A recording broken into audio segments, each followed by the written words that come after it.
We have new details from CBS News chief legal correspondent Jan Crawford's exclusive interview with Attorney General William Barr in Alaska. Barr's comments about the Justice Department sparring with special counsel Robert Mueller over legal analysis made headlines.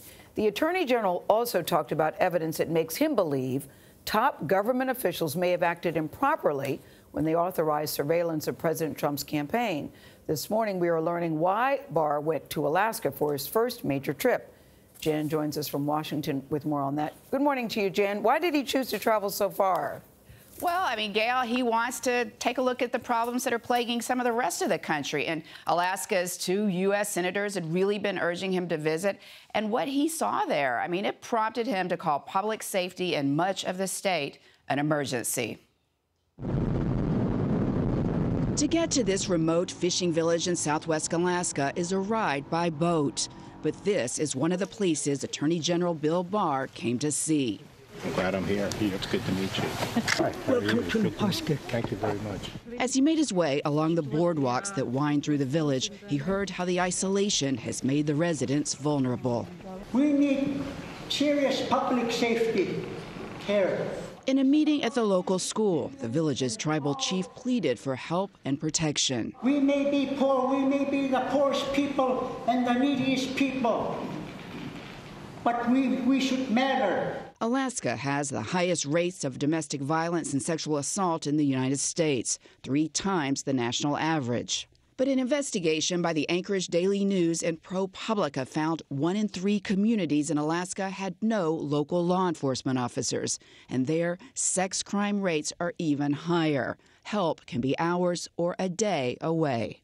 Someone asked me, why are you here? Why did you pick Alaska? And it's because, to me, my job is to go where the need is greatest, and I think the need is greatest here.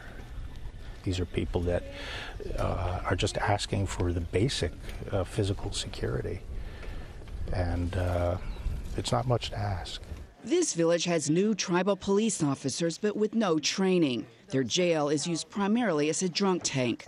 97% of the crimes committed by Alaska natives involve alcohol or drugs. Before traveling to the fishing village, Barr met with advocates at one of only 2 women's shelters in the entire region, understaffed and overcrowded.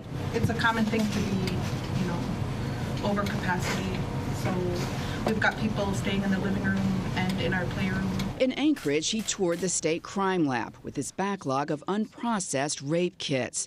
Barr met with Native leaders from every region of Alaska and said he's looking to develop federal-state partnerships. I've always been mindful that it's the responsibility of the Attorney General to serve all the people of the United States in every state and in every community.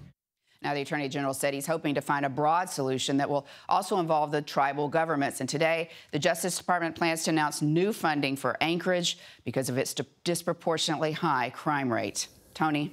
Jan, it seems lack of transportation is further isolating these remote communities. What other problems are they facing? Well, I think alcohol. That is a huge problem in these villages. The Alaska Natives, they hadn't even dealt with alcohol until it was introduced by people from, as they say there, the lower 48. It's banned in most of those communities, but it's still available. It's smuggled in. It's sold in some of those towns. And as we mentioned, it's a factor in almost all the cases involving assault, violence, and suicide. Jan, thank you.